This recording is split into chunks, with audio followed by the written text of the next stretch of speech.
तो स्वागत है आपका हमारे चैनल सेमेस्टर एग्जाम में।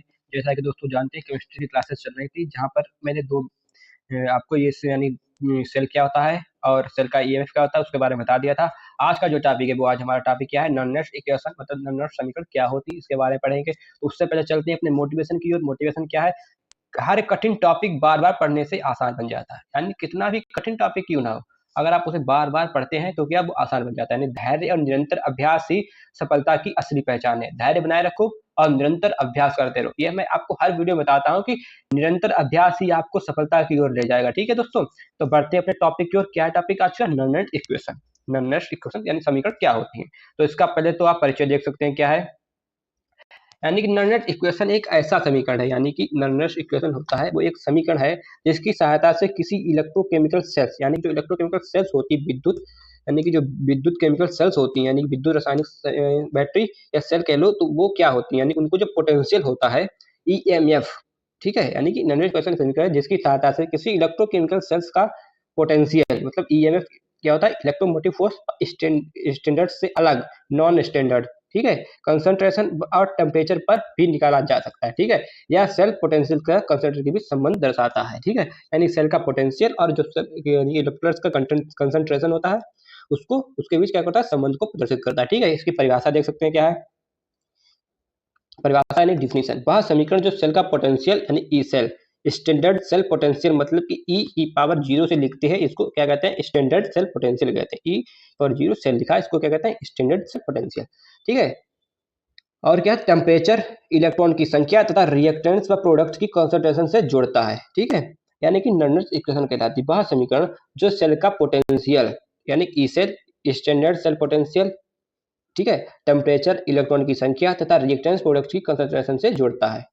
किसको? सेल का पोटेंशियल को। ठीक है, सेल के पोटेंशियल को जोड़ता है। इसका उपयोग तब किया जाता है जब सेल की जो कंसंट्रेशन होती है वो स्टैंडर्ड मतलब 1 मोल नहीं होती है। यानी कि जब सेल का जो कंसंट्रेशन होता है जब 1 मोल नहीं होता है तब यह उपयोग की जाती है नॉन इक्वेशन। सूत्र क्या है? सूत्र इसका जब लेते हैं, याद रखो दोस्तों, किसको लेते हैं, 25 डिग्री सेंटीग्रेड पर इसको लिया जाता है। ठीक है, टेम्परेचर जो होता है वो कितना होता है, 25 डिग्री सेंटीग्रेड। ठीक है, जो ई सेल होता है, ई सेल, इसे क्या लिखते हैं, ई सेल, और ये होता है ई की पावर जीरो सेल, इसको कहते हैं स्टैंडर्ड सेल पोटेंशियल। ठीक है, जो होता है ई सेल, वो ई सेल पावर जीरो यानी कि -0.0591 अपान एन लव आर लॉग क्यू के इक्वल होता है। ठीक है दोस्तों, जनरल फॉर्म क्या होती है इसकी, जो सामान्य यानी जो रूप होता है वो क्या होता है, ई सेल बराबर होता है ई स्टैंडर्ड मतलब standard potential of cell minus R T upon N F और एल एन क्यू होता है। ठीक है, जहां ई सेल क्या है, सेल का वास्तविक पोटेंशियल होता है, और जो ई की पावर जीरो सेल लिखा है इसको कहते हैं स्टैंडर्ड सेल पोटेंशियल, जो कि 25 डिग्री सेंटीग्रेड ताप होना चाहिए और 1 मोल कंसंट्रेशन होना चाहिए। ठीक है, एन क्या है, रिएक्शन में ट्रांसफर होने वाले इलेक्ट्रॉन जो माइनस से प्लस की ओर जाते हैं वो क्या है, इलेक्ट्रॉन जो होते हैं वो एन कहलाता है। ठीक है, क्यू का है रिएक्शन क्वांटिटी यानी कि रिएक्शन कोएफिशिएंट मतलब क्या है, प्रोडक्ट की सांद्रता अपान रिएक्टेंट की सांद्रता। ठीक है,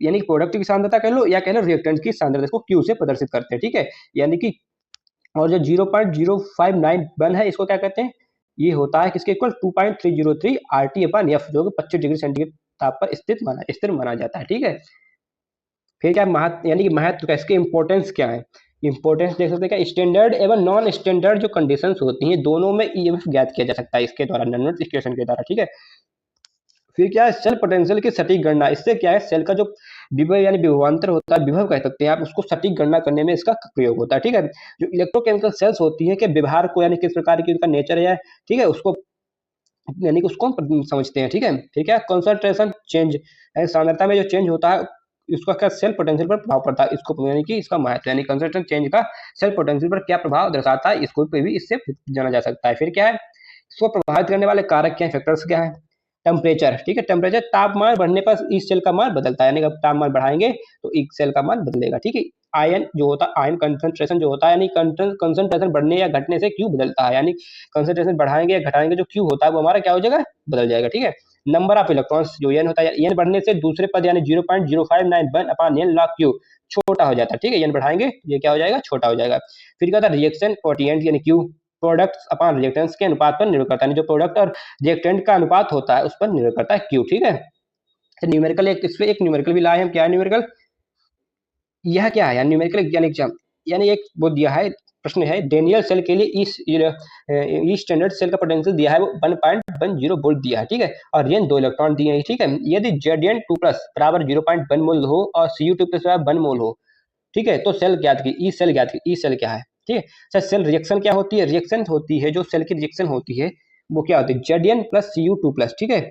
Zn क्या बना लेता है, Zn2+ बना लेता है, और Cu2+ क्या किसमें, Cu में चेंज हो जाता है, ठीक है। यहाँ देख सकते हैं आप क्या है, Q क्या है, Q जो होता है वो होता है Zn2+, ठीक है, अपान Cu2+, यानी कि क्या है, Zn2+ मतलब जो होता है हमारा वो प्रोडक्ट होता है, और नीचे क्या आता है, रिएक्टेंट, ठीक है, प्रोडक्ट अपान रिएक्टेंट के अनुपात होता है, ठीक है। तो 0.1 अपान 1 मतलब 0.1 आ जाएगा, यहाँ से आप 0.1 ले लीजिएगा, ठीक है, यहाँ से 1 ले लीजिएगा, ठीक है, तो क्या आ जाएगा, 0.1 आ जाएगा। फिर फार्मूला आपने पढ़ा था क्या, ई सेल जो होता है वो standard potential of cell -0.591 upon n log Q के इक्वल होता है, ठीक है। तो ई सेल क्या हो जाएगा, ई सेल बराबर जो स्टैंड पोटेंशियल दे रखा है वो कितना दे रखा है, 1.10 दे रखा है, तो यहाँ रख देंगे, फिर माइनस लगाएंगे 0.0591 और n का मान दे रखा है 2, तो 2 लिख देंगे, ठीक है, इंटू log Q, Q का मान 0.1 है तो log 0.1 हो जाएगा। तो ई सेल 1.01 जब 2 से हम भाग करेंगे तो कितना आ जाएगा, 0.02955 हो जाएगा, और जो log 0.1 का मान कितना होता है, -1, इसको लिख देंगे, और जब -1 का इसमें गुणा करोगे तो ये प्लस हो जाएगा, ठीक है।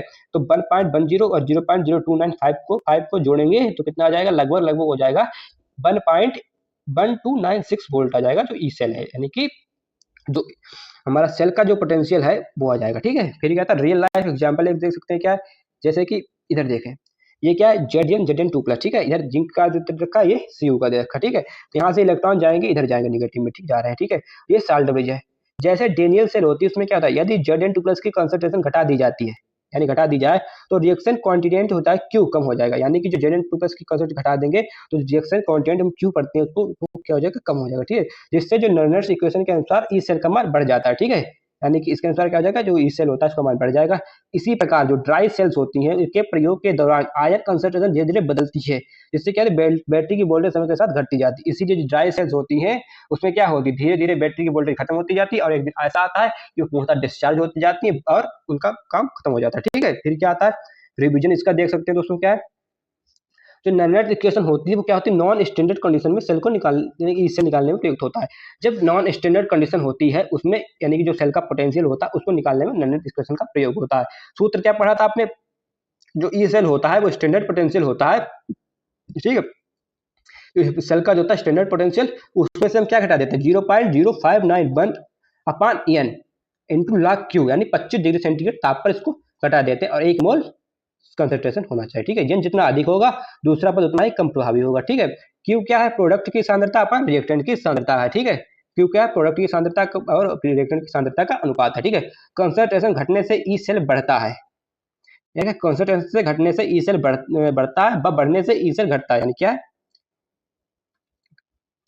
इधर देख सकते हैं, यानी कि कंसंट्रेशन घटने से ई सेल बढ़ता है, बढ़ने से ई सेल घटता है, ठीक है, ऑक्सीडेशन साइड पर, ठीक है। फिर क्या आता है आगे, यहाँ पर हमारा टॉपिक पूरा होता है दोस्तों। और ऐसे ही वीडियो के लिए लाइक सब्सक्राइब करना ना भूलें दोस्तों, जिससे कि हमारा मोटिवेशन बढ़ता रहता है। और कमेंट जरूर कीजिए आगे आप क्या टॉपिक चाहते हैं, उस पर जरूर वीडियो बनाकर लाएंगे। Best of luck for your exam. समझ कर पढ़ना ही लंबे समय तक याद रखने का सबसे आसान तरीका है, समझो और पढ़ो, जिससे कि आपको लंबे समय तक याद रहे। और ये पीडीएफ है हमारे टेलीग्राम चैनल सेमेस्टर एग्जाम पे मिल जाएगी, जिसका मैंने डिस्क्रिप्शन में लिंक डाल दी, वहां से आप परचेस कर सकते हैं। जय हिंद दोस्तों, बाय बाय।